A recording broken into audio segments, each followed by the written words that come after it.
All right, Coach Ed Eyestone, what's it like, I guess, being back to work on a Monday after winning an NCAA cross country championship? What's your day been like today? Well, we have a really good broadcast system at BYU, broadcast team.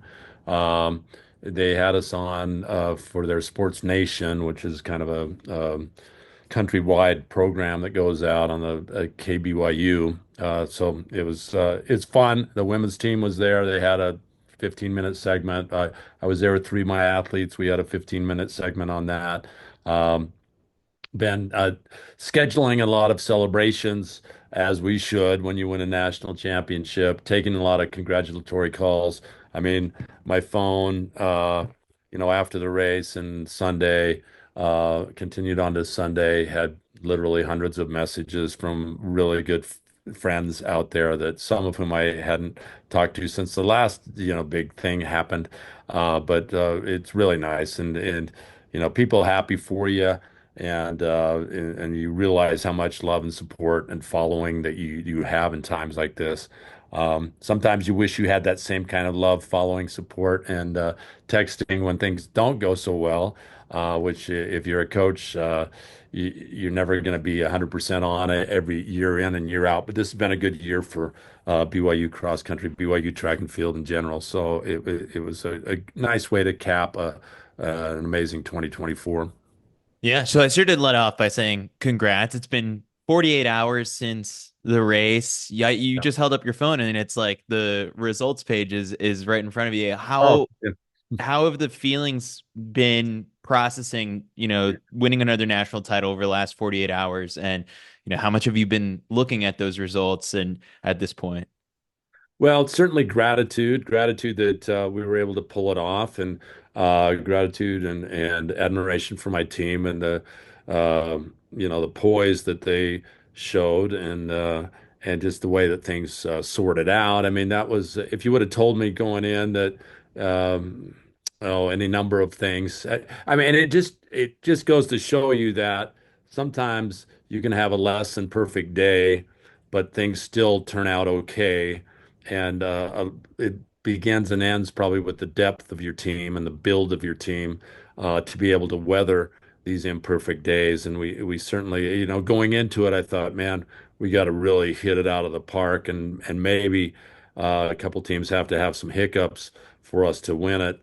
In hindsight, had we hit on all cylinders, then I think we could have been in the 60s or 70s, and the lead could have been that much better. But the same thing could be said with obviously Oklahoma State or Iowa State or any Wake Forest. Any number of teams could kind of say that same thing. So the fact of the matter is, rarely does it go perfect, and so you've hopefully you have the build, you have the determination, you have the depth that you can withstand those imperfections and still end up on the podium and very high on the podium. So, What stood out to you about the way that the race unfolded? Because even on the broadcast, they were making a big deal about, like, maybe the pre-race instructions from Dave Smith to his guys was executing patience and moving up, all throughout the course. But then that didn't end up really helping when guys ended up in positions and having to do a lot of work in that second half of the race, whereas you guys got out really well. And on a course like this, that was super important on the day. So what were those final instructions to the guys about the um, team race plan? yeah, I mean, our game plan was pretty simple, and it was Casey Klinger goes out and battles for a top in the top 10, which we assumed would be a breakaway pack, and he'd be in that top pack 10, and then that our runners 2 through 7, because I felt like on any given day, the great thing about depth is I felt like my 2 through 7 could be anywhere from low 20s to mid 30s. And hopefully we have 7 All-Americans. I had 7 guys in my office prior to the beginning of the year saying they wanted to be an All-American, and I didn't discourage any of them because I felt like all of them had track chops or credentials in the past that would merit that kind of goals. But yeah, it was pretty simple. Casey do battle up front, and then the rest of the guys just pack it up. And then the odd things, somebody had said at one point in time, a famous general of some sort goals are great, or things don't always, until once you engage with the enemy, then all plans kind of go out the window is the basic thing. And once that gun went off, even though we had a great plan, we were on the outside. We did get out a really good start, and quite frankly, I don't know if it was the weather or just the personality of the race that just did not go out that hard. My guys were on the outside, so they got out really well. They had a straight shot. They ran the tangent, and I don't know that they went out any harder than usual, but I think the vast majority of the pack kind of settled in. And since they were a little towards the outside, suddenly, boom, we get that first K split, or maybe it's 2K split, and it's like, really, we're 40 something points. How is this happening? I was a little concerned when my 1500-meter runner was up with the leaders. Bonzi, Lucas Bonds was, and he's a 335 guy, so he's got some wheels. And on a moderate start pace, then that's a little easier first 400 or 600 for him to run and be up towards the front. So I think that my other guys kind of looked at Bonds and went, "Well, wait, he's a 1500-meter guy. I should be there with." And suddenly, we have 5, 6 guys in the top 40 early on, and that's as a result, we had a very low score and a very big lead. I told the people on Sports Nation this morning it was essentially a 4 touchdown lead in the first quarter, and now it's gonna, which you're kind of excited about as a coach, but then you also realize that if things go south on you and you don't hold on to that lead, then it's really bad, and you're a bad coach, right? So, but again, the pace of the early race was moderate enough. I didn't really think they'd tapped too far down into their resources, and they held it together. I think they showed some poise. We were trying to communicate with them the best we could. We had a whiteboard showing a plus 60 or plus. I don't think we even tried to communicate with them through the first 4K because there's so much give and take over that. But after 4K, when we put up a number and it was 40 or 50 with a plus in front of it, then they knew they had a cushion, and now it was just okay, hold the line sort of thing. And Where I did think the that idea helped. for the whiteboard come from? Because now I feel like next year in Missouri, you're going to have so many Yeah, whiteboards out maybe there. we shouldn't be so free sharing it. It actually stemmed back from when I ran in the Olympics in '92 in Barcelona. Late in the race, somebody had a board, and it wasn't a whiteboard, but it was just a board showing place as you pay it past that. It was just a handmade board that somebody had. So I shared that information with my marathoners in Paris this year, and we had enough volunteers there to kind of do the same thing so that Mantz and Young could see how many seconds back, what place they were in, how many seconds back. And I think information is power. So the more information you can provide, the better. And I think it's helped marginally at the Olympics because I think the guys kind of had it, but in a cross country race like this, even more so. And so we tried it. After the race, I asked the guys, and they said they knew where they were. They didn't see the whiteboard every time, but they saw it enough to know we got a lead. Let's protect the lead. And you know, uh, sometimes though, having that information doesn't make your legs turn over any faster, right? Chris, or you're fatiguing. It's like it's nice to know that we have a 40-point lead. Maybe I'm not going to panic here, but people are passing me left and right, and I just got to stay on. I need to stay upright. So the other thing that people have gravitated towards, kind of in the stories coming out of this weekend is obviously coating the guys in olive oil before the start of the race. Did that also come from your own racing That's old. experience? That's old school. That's old school. There was. In 1984, I won NC. So it's been 40 years, and it's incredible to think it was 40 years ago. If you look up on do a Google search, you can see me cross the finish line. I'm wearing these brown gardening gloves because I'd lost mine, and a friend of mine had some that put these on. But it was a cold day, Penn State University, little skiff of snow. We had olive oil. I'd used it at some World Cross Championships before. It was our go-to. Back then, you didn't have the arm sleeves. You didn't have this high technology of of tights and arm sleeves. I think the first guy who had arm sleeves, he just took some tube socks, cut the toe out of it, and then slipped his arm in, right? But back then, you would go to the olive oil and just it gives you just a little extra layer of insulation. You won't want to run a marathon coated in it, but for a 5K, 20K, 5K, 10K, I think it can just give you a little light. Plus, you look cool, right? All the bodybuilders wear it. And then you come across the line, a little glistened up and smelling like a pizza when you come through. So, not not not high tech, certainly, but old school is old school because it was effective and the guys wanted it. I told them I said, it's almost 40 guys. I don't know no, we go to the olive oil and we'd used it at regionals because regionals we actually had Mhm. snow. And so it was, it was just a pre-race little ritual. We got it on and they they ran well. The other element that you've received quite a bit of kudos, at least online, for has been like the affirmations that you strapped to the note card on your wrist. When did you start doing that, actually? So, Bobby Lowe is our sports psychologist that we work with. He was an NCAA guy with us back in 2005, I think. He's pole vaulter for us, second in NCAA's. Uh, went on, got his PhD in sports psychology. He's come back. So we're working with us for the first year this year. And we spend, once every couple of weeks, we meet with him. He goes over kind of power statements and the importance of being positive, and having things that they want to hear and say to themselves when the going gets tough.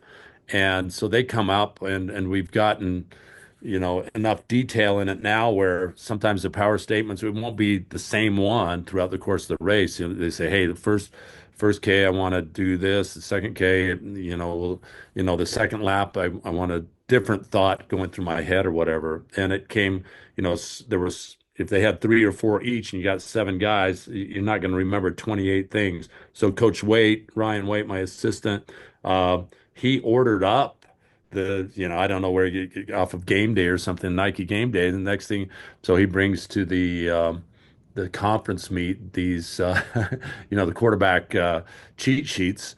And at first I was going, I don't know, that looks kind of hokey, but I went with it. For one, a 63-year-old dude is not going to remember 28 power statements.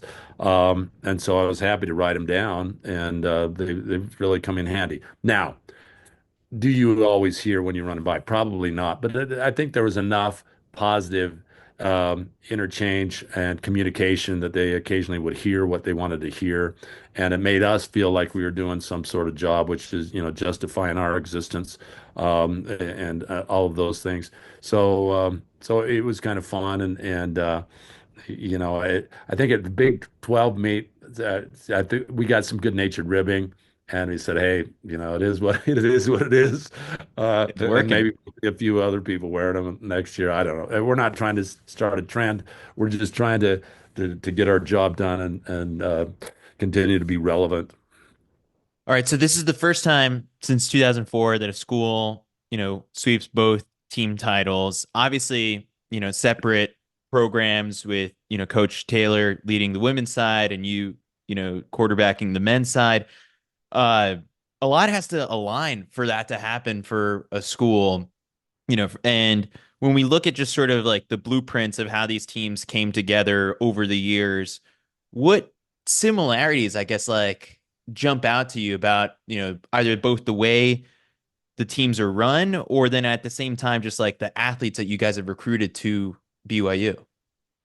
Yeah, I mean, I think the similarities are, starting at the head coach of each program. Um, we're very competitive. We have different styles, certainly. Um, but I think one of our biggest similarities is I think Coach Taylor knows her X's and O's very well. She knows how to get her women prepared physically and mentally. She knows what to do to get them in that place.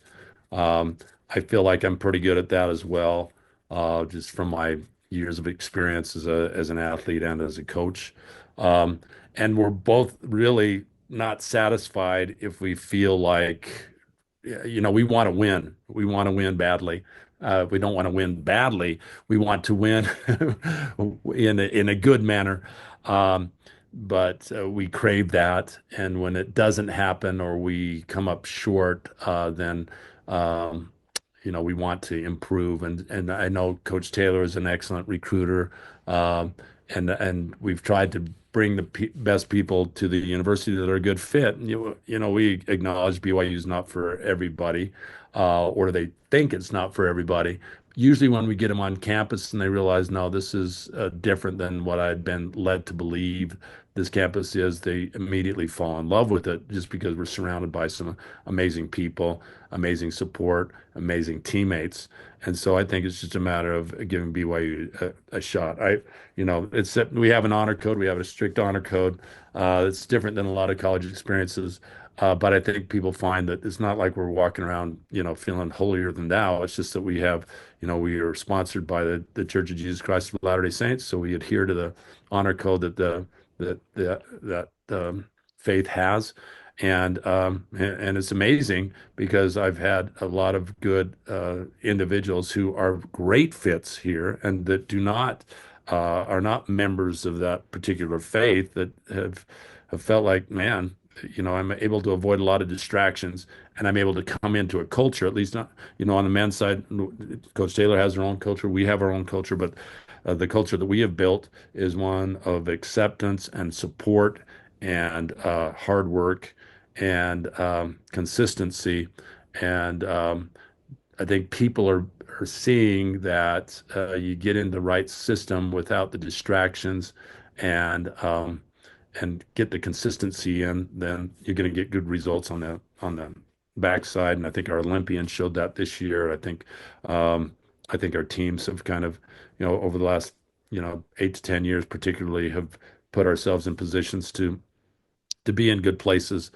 And so, yeah, so give BYU a shot if you think it's some, and we're at altitude, and that helps too. And there's no doubt that one of the reasons why I chose BYU at a high school was I wanted to stay at altitude. I grew up north of here, about 60, 70 miles, and so it's just a good place and a good team spirit, good team atmosphere. You're in line for whatever coach of the year honors are going to be thrown out there at the end of the year, just across the board, just from, obviously the success, with the cross country team, but then, you've mentioned Connor and Clayton's success and some of the other BYU turned pros over the last couple months. I opened up Instagram the other day and like on one of the videos that we posted of you, I think like the kiddos are calling you the CEO of US distance running. And so what's been the secret, I guess, this year that everything has kind of clicked together? It's years and years of hard work. This all didn't just happen in 2024. Well, you recruit them a while ago, and as people notice, our guys between high school and coming to college, most of them take a little 2 year hiatus from the sport. And there'll always be groups of individuals that say, "Boy, that's one of your secret sauces. Is they're a couple of years older," and that's fine to believe that. I was one of those guys knocking doors for 2 years. I know that 2 years of essentially no running was not a huge advantage. And when I got back, it took me a while to get back in shape, but I was a couple of years older. I think um, and so we work with that, and they know that we know how to figure that out. but the main secret sauce is just coming together and in a culture of support and in a culture of, a program that has produced good results for, 25 years that I've been here. I think we've had pretty solid results. You put the talent in that, and then you work them hard, and you try to keep them healthy. My main part of my job is trying not to break people and doing enough so that they can get the work they need, but then factor in the recovery necessary, and then do it on the cycle that we do. We do it on 6 days, and we take Sunday off, and part of that's because of the faith that most of the members of the team are part of, and partly just because I found that it worked. I mean, I had no qualms back in the day, racing on Sunday. That was a necessary evil, so to speak, of being a professional athlete.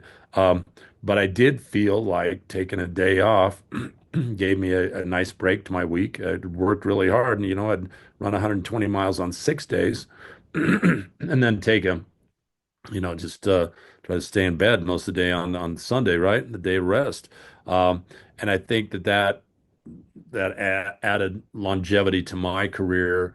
And when I saw that it worked for me, then I felt like, okay, why shouldn't it work for others? And I wasn't the first guy with this. When I came in here back in the 80s, and I'd seen guys like Doug Padilla, uh, Paul Cummings, Henry Marsh, for heaven's sakes, we're all doing the same thing. So it just seemed to make sense.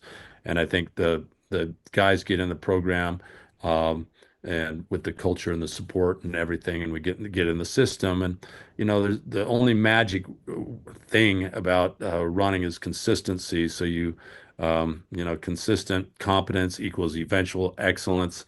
That's kind of my mantra. And so we try to stay healthy so we can be consistent, and we just keep on getting the miles in and doing the workouts in, and over time good things happen. Now, what was special about 2024, who knows, other than the right athletes in the right position and the right belief and faith in their parts and goals, and going, hey, maybe we can do this. And we had surprises along the way. We saw the heroic type performances, if I may be so bold, by Kenneth Brooks when he took the lead late in the steeplechase. I think we all fell out of our chairs. Um, and you have a teammate like that you've been working with for the last 4 or 5 years. What does that do to you in terms of the belief of, well, if he can do that, then why can't I? And one of the guys that we had route running on the course was our newly minted Olympic silver medalist, Kenneth Brooks, was running around, and he had his shirt off, for heaven's sakes, which is not exactly his personality, but he had "Go BYU" on his chest, and he was running around in the cold there in Wisconsin. And so I think the guys enjoyed that as well. So just a lot of good support, and it's good hard work, and some good mentoring from past teammates, and hopefully a coach that doesn't have you broken all the time. But people do get broken, and like I say, going into the national meet, we had our share of illnesses and aches and pains like everybody else, and but just happy that we were able to pull it off.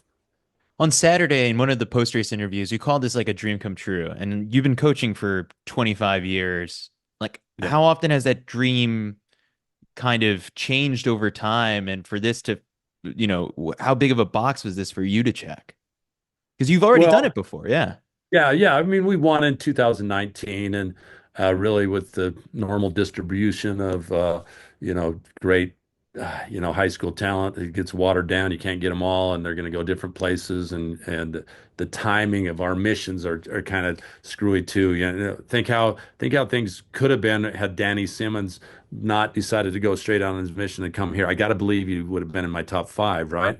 I was Uh, just thinking about how he probably doesn't even know you guys won, right? Unless, I got a someone. text from his father. I got a text from his father. I know, I don't think he was watching it, but he was made aware of how things went, and he just said, "Danny sends his regards." So that's great.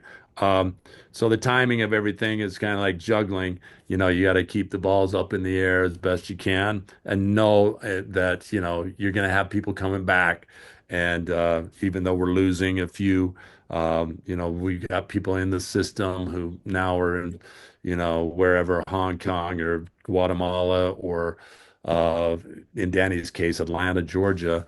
that are going to be coming back eventually, and they'll be back in the system, and you'll be that much stronger, and you just have to recruit with that in mind.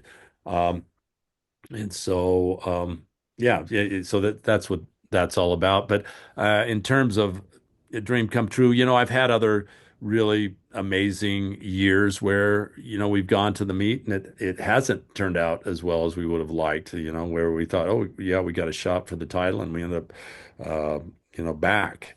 And so I feel for anybody who has good teams and they go in and it doesn't happen for them because I've been in their shoes and it's not a fun thing. And on those years, you don't show up to work for a week and you leave your laptop closed and you aren't reading all the toxic things that are written about you in those years. So I think for the most part, people are really pretty positive and understanding if they're involved in this sport on more than just a rudimentary level. They know the ups and downs and that there is a bit of the unknown in there. And but that's why it is so nice when it actually does work out well, when you know all the things that could happen, that all the bad things that could happen, it makes it all that much more miraculous when good things actually do happen. Yeah. On a similar note, I guess, then what ultimately brings you satisfaction as a coach when you're dealing with so many people at various different stages of where they are in their running? They in college, professional marathoners, some pros on the track. Is it there? I feel like you can find satisfaction even in the moments where someone's not coming away with an Olympic silver medal. Yeah, yeah. I mean, certainly you're setting goals with people. You're working towards those. You want to see them do the very best they can. You hopefully there's a upward trend in the goals and they're not, constantly getting broken and so I guess the satisfaction just comes in knowing that people go into events feeling like they're well prepared, that they make it to the starting line. That's half the battle, and we've seen that sometimes when half the at least half the battle is getting to the starting line healthy, right? And so I'm always happy when that has occurred, and then you get an opportunity to just get out and perform your best. And so yeah, and we're all facing the same thing, and so I think this year, I once again it comes down to process rather than product. And if you can just enjoy the process, embrace the process, then that takes a lot of the pressure off as well, because you go in and go, okay, I don't have to win. I can't you control the controllable by focusing on the process. Um, and instead of saying we've got to win this thing, we just say, okay, we're going to get out well because that's what we do. We're going to battle in the middle of it because that's what we do.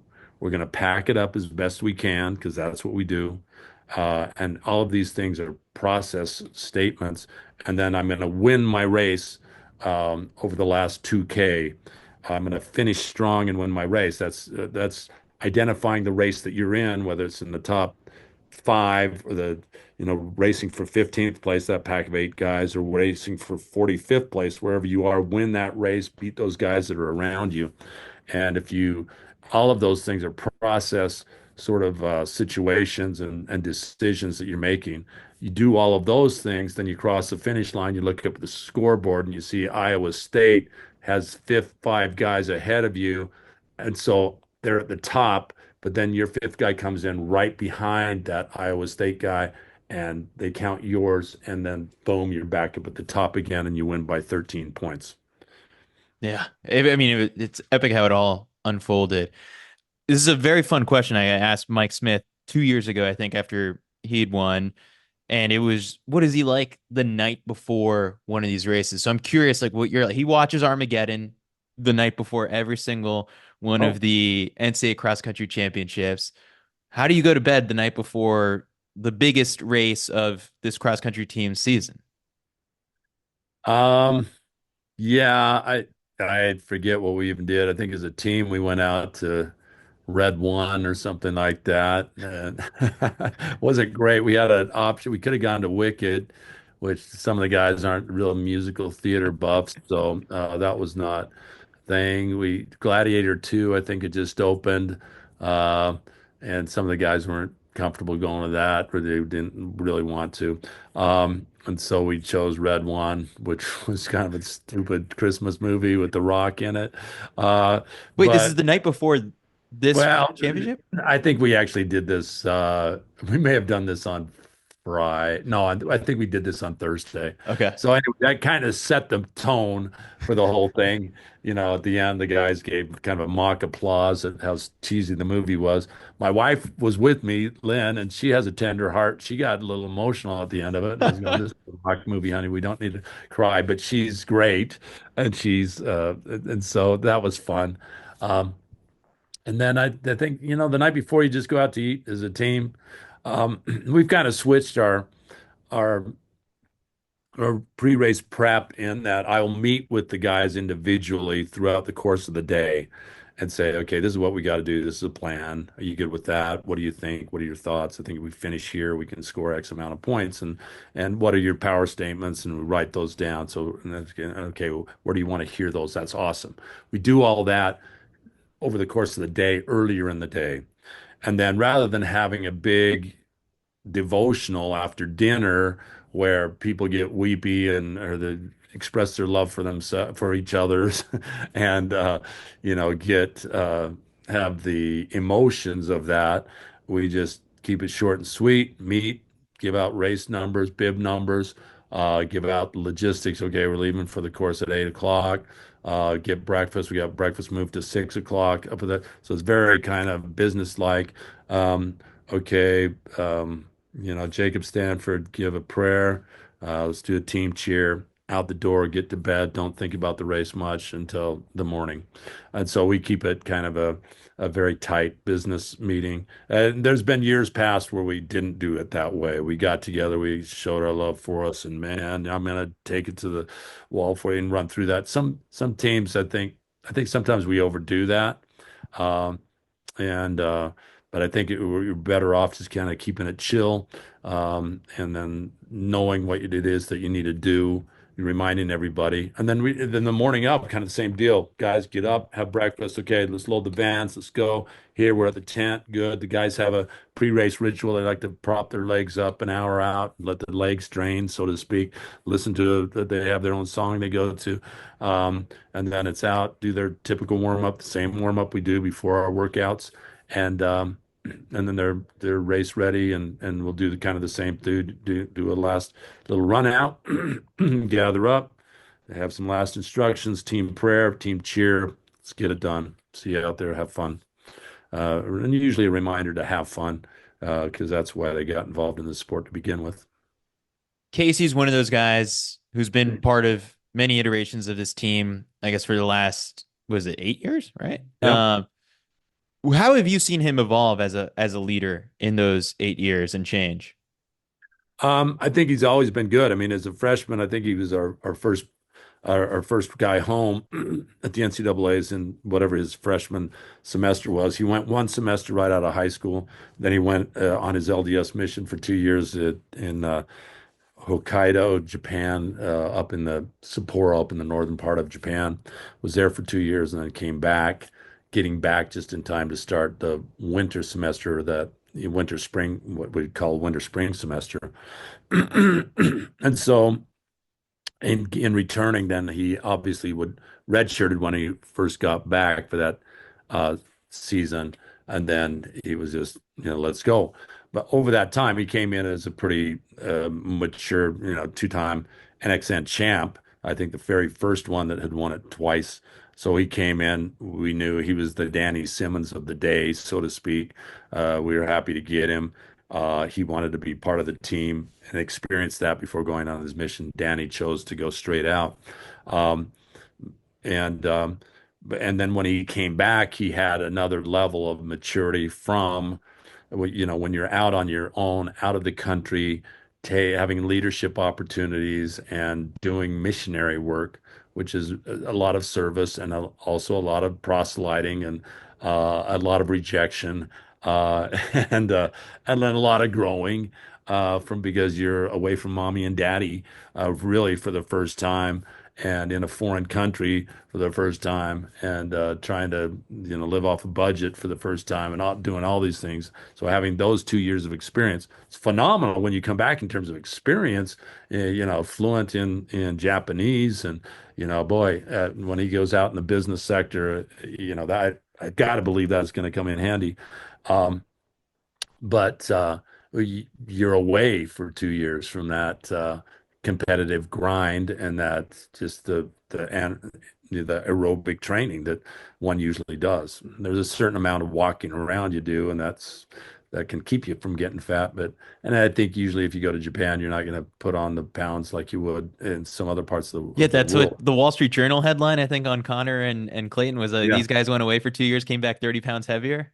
Yeah, in their case, they did. I think it was with Mantz in Ghana eating fufu and whatever else they eat there. And then Clayton, I think, He was was Raleigh, right?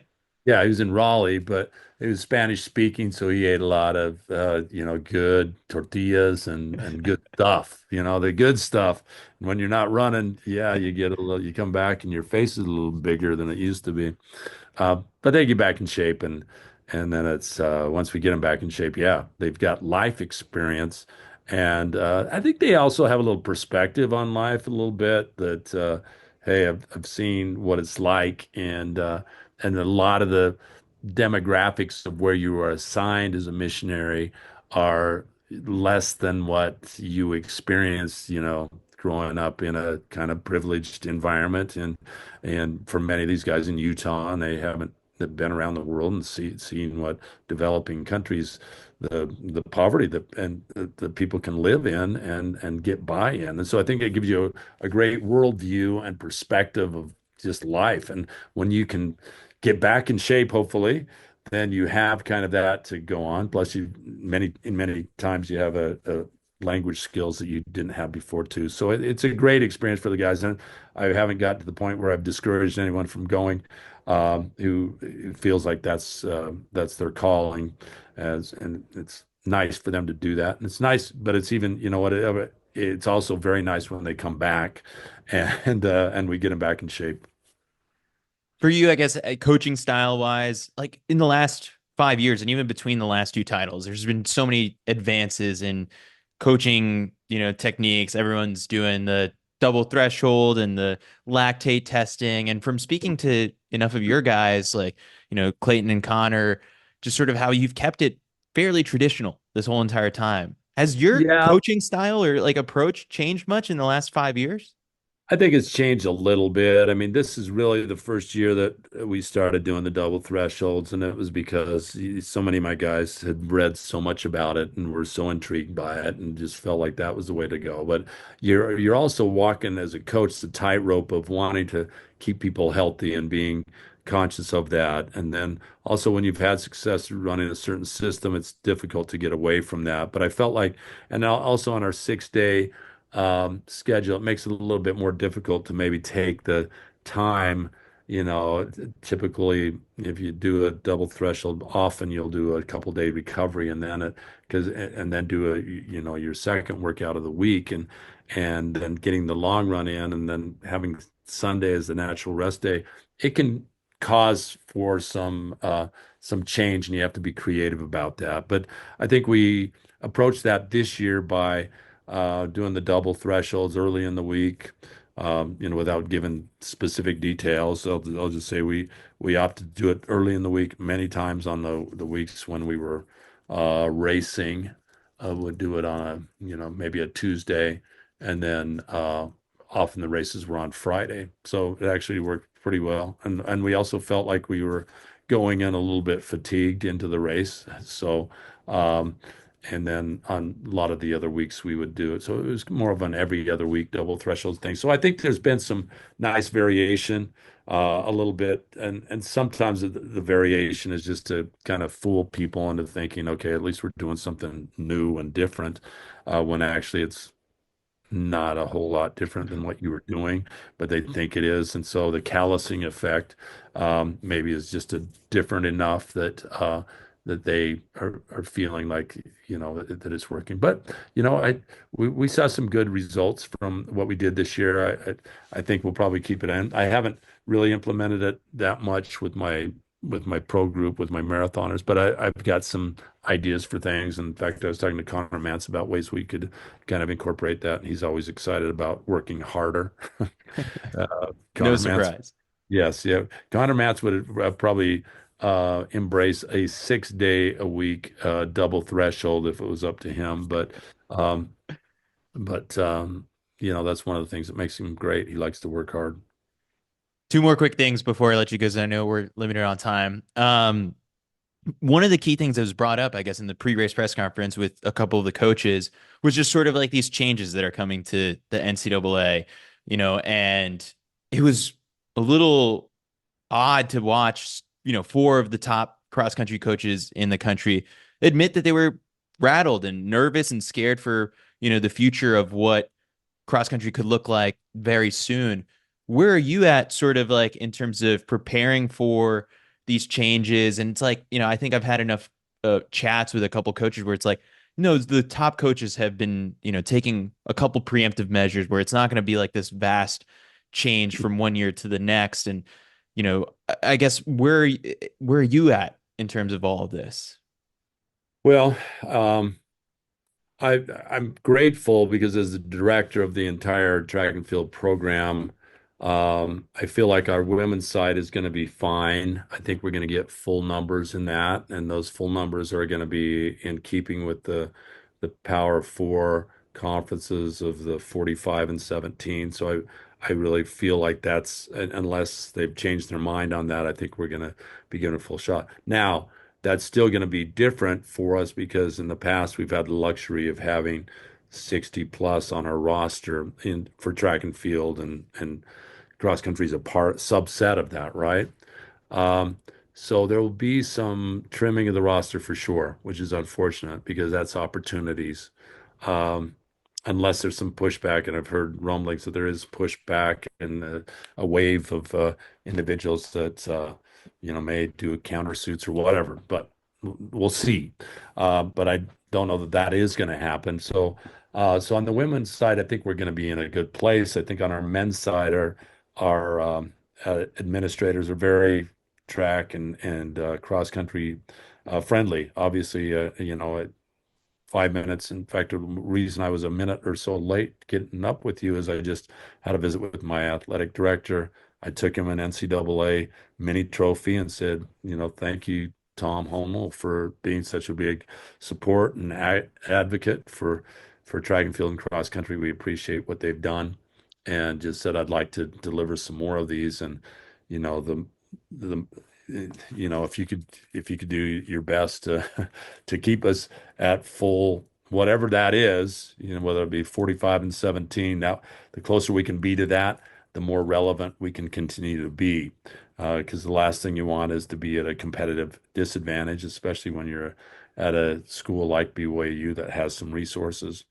And so, but I don't know if that's going to happen because there are Title IX issues. It's not all monetary issues. A lot of it's Title IX. You got to balance things. And so sometimes if you don't want to cut a sport, it means that you need to bring numbers down in sports. And so I think that's what, on the men's side, we're hoping that we will continue to have full funding there. And I think that's what other coaches are concerned about as well. Now, um, you just don't want to be at a competitive disadvantage.